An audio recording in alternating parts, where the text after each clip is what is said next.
હે પ્રભુ, આટલી મહેનત કરું છું ઓફિસમાં તોય કશું લેખે નથી લાગતું. પ્રમોશન તો છોડો, જે સેલરી મળે છે ને એ પણ ઘર પરિવારમાં ખર્ચાઈ જાય છે અને ફેમિલી પણ નહીં સમજતી. નકરા કકરાટ ચાલે છે, ક્યાંય શાંતિ જ નથી. મારા પ્રત્યે આવો અન્યાય કેમ?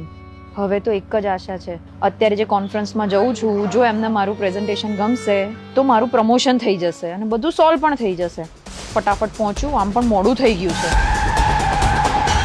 અરે ભાઈ, કશું વાગ્યું તો નથી ને? આઈ એમ સોરી હો, મારી ભૂલ છે, મારે જોઈને ચલાવવું જોઈતું તો. આઈ એમ સોરી. ના બેન, કશું જ નથી થયું. થોડો શ્વાસ લો, તમારા ચહેરા પર વધારે ભાર લાગે છે. મને થોડો આરામ આપો. ભાર તો આખા જીવન પર છે, પણ ક્યાં હવે તમને કશું કહું? બેન, હંમેશા કહેવાની જરૂર નથી હોતી. ઘણીવાર સામેવાળાનો ચહેરો જ ઘણું બધું કહી દે છે. આ બધું તમે જોઈ શકો છો, પણ ઉપરવાળા ક્યાં કશું જોઈ જ શકે છે? એ જ સાથ નથી આપતો તો તમારી વાતો શું સાથ આપવાની? માણસને ખબર નથી હોતી, પણ ઉપરવાળો તેના ભક્તોની હંમેશા મદદ જ હોય છે.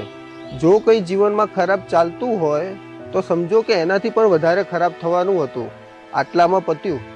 બધું જ એની લીલા છે. બધી જ વાતો છે ખાલી.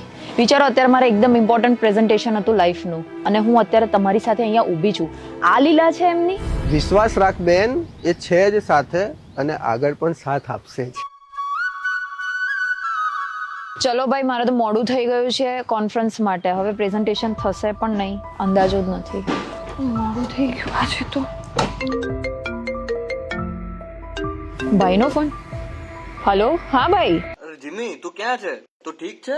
હા ભાઈ, હું રસ્તામાં છું. છે ને મોડું થઈ ગયું એકચ્યુઅલી રસ્તા. ગોડ, તું હજુ પહોંચી નહીં. તારે જે હોલમાં કોન્ફરન્સ હતું ને ત્યાં આગ લાગી છે અને ઘણી જાનહાનિ થઈ છે. બિલ્ડિંગ ની અંદરનું લગભગ કોઈ બચી નહીં શક્યું. તું જલ્દી ઘરે આય પ્લીઝ.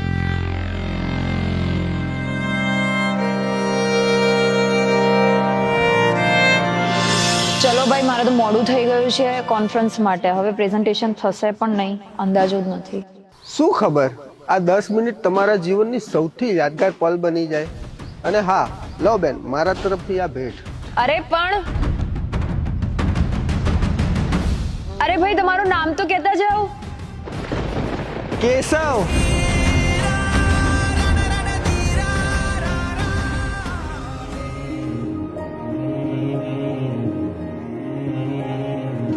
चक्रम जगच्चक्रम युगचक्रम च केशव आत्मयोगन भगवान परिवर्तयते निशम कृष्णाय वासुदेवाय हरये परमात्मने प्रणतः क्लेशनाशाय